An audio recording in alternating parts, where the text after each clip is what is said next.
Welcome to Gulf Drug Talent. This video is related to goal management, performance management, as well as career development. We will explain more about the processes that are underlying the mentioned elements of our performance management framework. On this slide, you will be able to see the performance management framework that is the basis for the Oracle HCM goal management. You will see the first step, which is conducted in January. It's called goal setting, and this is the crucial moment when the strategic objectives or goals are set by heads of departments in the beginning of the year. These goals may be added also during the course of year or at any time, as long as it is within the 1 year goal plan that we create in every January. Goals may be, as I mentioned, the goals may be added at any time. The system is flexible enough to add various types of goals during the year. And the deadlines are also very flexible. You may place any deadline you think would match the goal expectations, as long as it is with the within the 1 year goal plan. The next element of our performance management framework is related to goals updates. Now, the goal updates are mostly conducted by employees as well as line managers. Without goal updates, the system would not make sense or would not reflect the reality, and that is why we have strongly recommended to all staff to update their goals on a constant basis, so that all the progress is reflected within the system, as well as in their performance documents and performance evaluation results. Goal updates are conducted during the course of year because the deadlines for various assignments created by managers would be varying, and that therefore the goal updates are not, let's say, supposed to be done in a specific month. The goal updates are done on a constant basis. The other two elements of our performance management framework are related to mid-year performance evaluation as well as end-of-year performance evaluation. We will show how to do this within the system. Both of the performance evaluation types are related to the process that underlies the performance feedback sharing between the manager and the employee. Since we have performance evaluation 2 times per year, we can see that the first one is called mid-year and another one is called end-of-year. Mid-year performance evaluation will be conducted in June, whereas end-of-year performance evaluation is conducted in December. Both the processes are launched by HR, and employees as well as managers would receive relevant notifications in order to complete performance evaluation of the colleagues reporting to them, or in case you are head of department, then you would be getting notifications from your line managers who have just evaluated the staff who report to them. If you see the fifth element of our new performance management framework, you will understand that it is related to reward. Since the performance management framework involves linking the pay with performance, we have included rewards into the framework as well.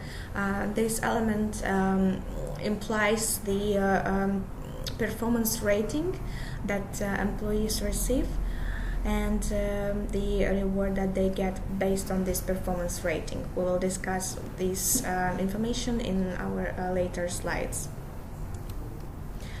If you look at the screen here, you will see the employee turnover rates within Gulf Drug. This is one of the key considerations when introducing performance management framework, because based on the exit interviews conducted last year, the key reason for leaving Gulf Drug is poor performance management practices. What does it mean? It means that employees who left the organization voluntarily were not clear on what is expected from them and how their performance is rewarded. They have seen or they have perceived the performance management processes as not structured enough, as well as not clear enough for their understanding. And apart from that, if you look at the statistics in table 3, you will see that Gulf Drug turnover rate comprises 13%, and compared to a standard turnover rate, you will see that we are 4% above the average. And if you look at the costs of employee turnover per year, you will be able to understand that it costs approximately 1,600,000 dirhams, and this is the figure that we are aiming at in terms of reducing it, because the people management practices, especially performance management practices, are the key in retaining staff and clarifying the expectations that are set to them by the management. Another fact that served as rationale for introducing performance management framework is that currently there are various reward anomalies. If you look at the screen, you will see that employees who received similar ratings to, or here you will see the rating 3. So employees who received exactly the same rating received completely different types of reward, and this is not consistent, and it produces, as I mentioned, inconsistency as well as employee dissatisfaction with the reward, and again it leads to frequent resignations. Now the rating, linking, and the rewards are varying from department to department, and the key idea of introducing the performance management framework is related to actually giving more meaning to the rating and having the direct link with the reward, so that there is a clear understanding of what has to be achieved in order to receive precise reward. On this slide, you can see an example of linking performance ratings and reward. Since in Gulf Drug we have 3 key categories called people managers, sales, and non-sales, we also offered 3 reward categories shown on the screen. Now these are just examples. They are currently under development, and they will be further customized for every department and business unit. But the idea here is to show how the performance rating is linked to the relevant reward as well as relevant employee category. Now on this screen you will be able to see the 3 categories, and their meaning is as follows. People managers will be called all those who manage people and teams, notwithstanding the number of employees. Sales roles would be covering those who are involved in direct sales and business development, and non-sales roles will be considered all staff who are involved in support functions and not in sales. Now, based on these 3 categories, you will be able to understand that the overall performance rating is calculated based on the following ratios. If you belong to the sales category, your final performance rating would be consisting of 80% objectives, which are sales targets, various assignments given to the employee by the manager, and 20% will be covering the competencies. So from now on, not only the targets will be measured, but also the relevant behaviors or competencies, which are already preset in the system and correspond with Gulf Drug values, mission, and vision. For managers and non-sales, you will see that the ratio is different, and 70% would be covering objectives or targets, whereas 30% will be considered for competencies or behaviors. So here the focus goes to still objectives, but a little bit more to the soft side or soft skills. The next element of the system, which we have discussed with you in the beginning, is called creating goals or goal management. This is done by managers in the beginning of the year as well as during the year, because various departments operate by different deadlines and time scales. Here in this example, you will be able to see how the goals are created at departmental level and cascaded down to the individuals. If you look at the right side, you will see the example of a goal for one of the departments within GovDrug.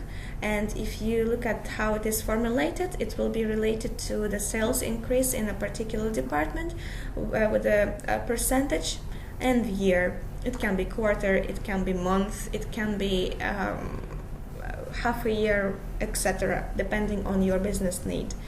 Now, since the head of department decided to increase sales by 5%, then there needs to be some decision making related to line managers' goal setting, because line managers would need to perform various actions to achieve this 5% growth of the overall department or business.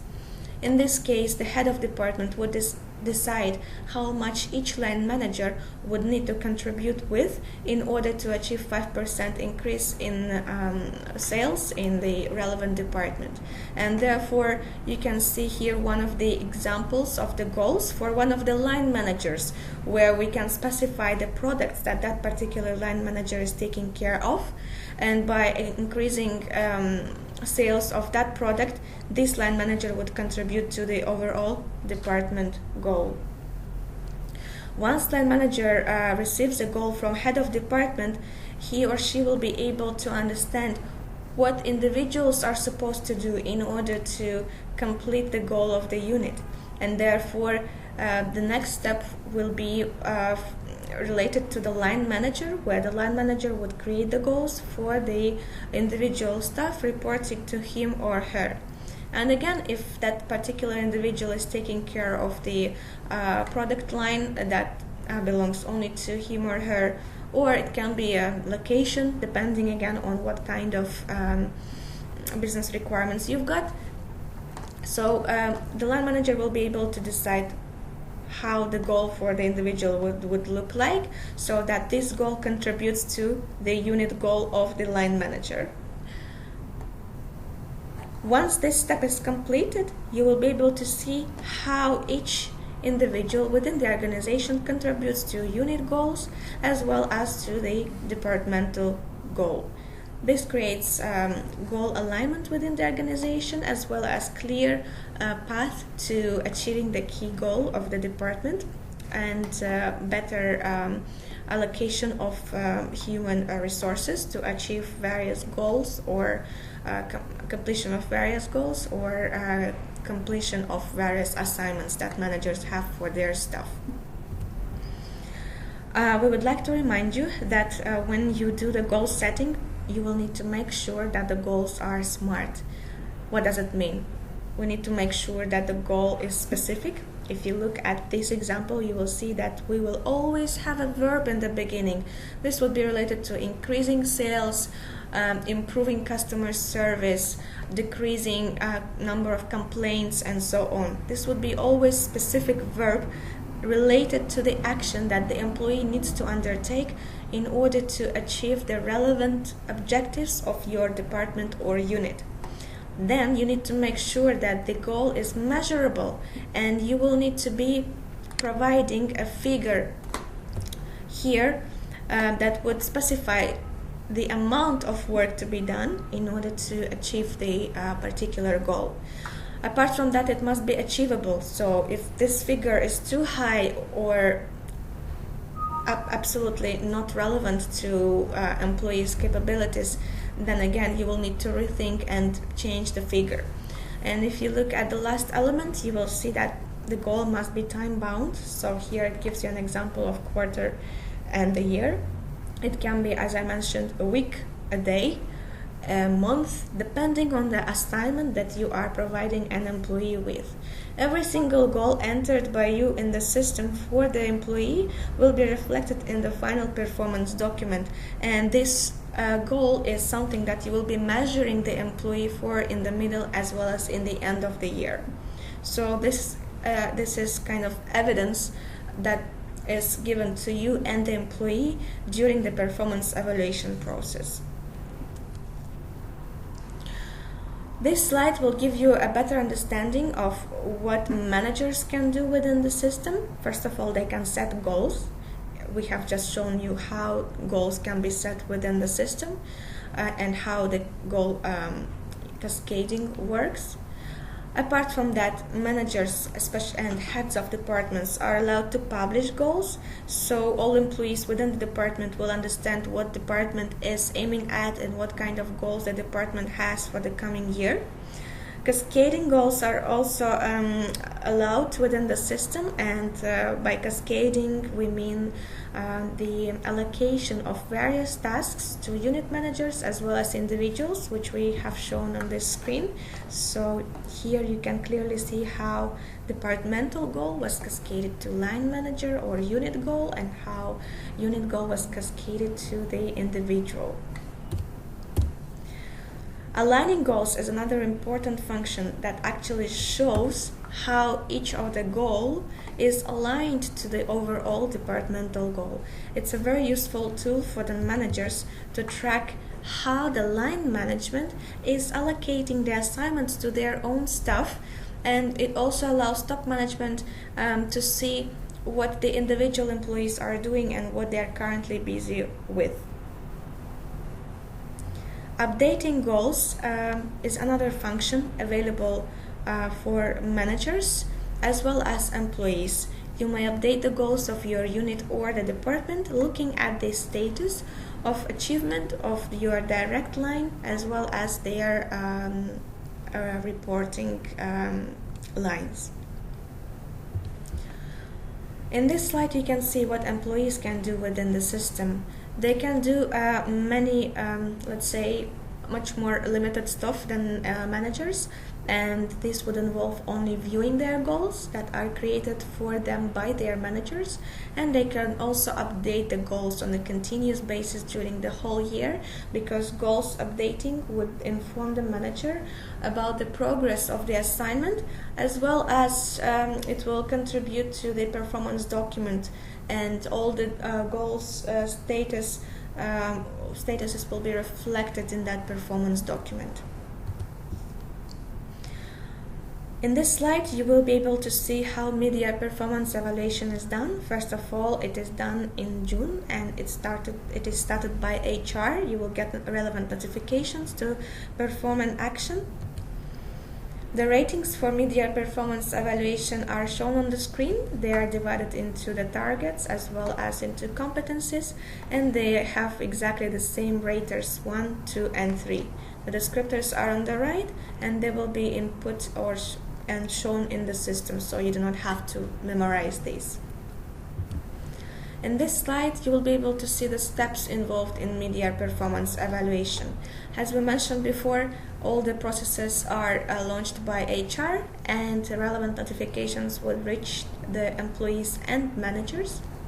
The next step will be related to the manager, and the manager would need to do the manager evaluation for all the employees who report directly to them. Another element of the performance evaluation in mid of year will be submitting the evaluation results by line managers to heads of departments.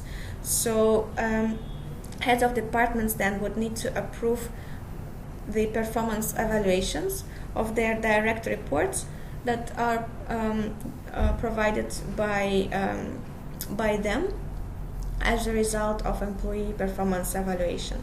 Once heads of departments approve the manager evaluation done by their line managers, the line manager is able to publish the performance document to the employee, and the employee would therefore need to acknowledge the evaluation results. The steps in mid-year evaluation are quite short, and it only involves manager evaluation as well as head of department approval. Once the ratings are approved and acknowledged by the employee, HR and managers will be able to take necessary actions on those who are below the target or those who do not demonstrate the relevant competency. End-of-year performance evaluation is conducted in December, and this is the key difference of end-of-year performance evaluation from mid-year performance evaluation. Apart from that, the ratings of end-of-year performance evaluation are linked to the reward. If you remember the table that we showed you earlier, you will be able to understand that the ratings are clearly linked to the reward, depending on which employee category you belong to. And on this slide, you will be able to see the flow of end-of-year performance evaluation. HR again will launch the process and will send relevant notifications. Once notifications come to employees, they will need to start self-evaluation. So all GovTrack staff will start the performance evaluation process in the end of the year by evaluating themselves. What does it mean? It means that employee will be able to see what kind of progress he or she made against the goals and assignments created for him or her by the manager. The same applies to line managers who are evaluating themselves, and their self-evaluation results would go to heads of departments for review and further evaluation. The next step, after all employees at GovTrack have conducted this self-evaluation, will be related to manager evaluation, and this is the step when manager can see what employees rated themselves for, and here the manager would provide the final feedback related to his opinion about employees' performance. Apart from that, the manager is able to request 360 feedback at this stage, and it can be communicated either to the customers or to internal colleagues. Once manager does the evaluation for his colleagues, it will go for head of department approval, and once it is approved by the head of department, the manager will be able to publish performance document to the employee. Therefore, employee will be able to see the final evaluation results in the end of the year with all the feedback from all the managers, as well as amendments from heads of departments if there were any amendments from head of department. Once the employee acknowledges the evaluation results, HR and managers can once again extract various reports and take action on poor or vice versa high performance. And the last important step that differentiates end-of-year performance evaluation is related to the linking of the rating with the reward. Performance rating scales in end of year are a little different. You can see here that there are four main ratings which are described in this table, and they will be also reflected in the system, so you will not have any difficulty in translating the ratings and linking them with each goal or competency that you would evaluate. There are two rating scales for performance or for the goals that you create for your staff, as well as for competencies or behaviors that your staff is showing within the workplace.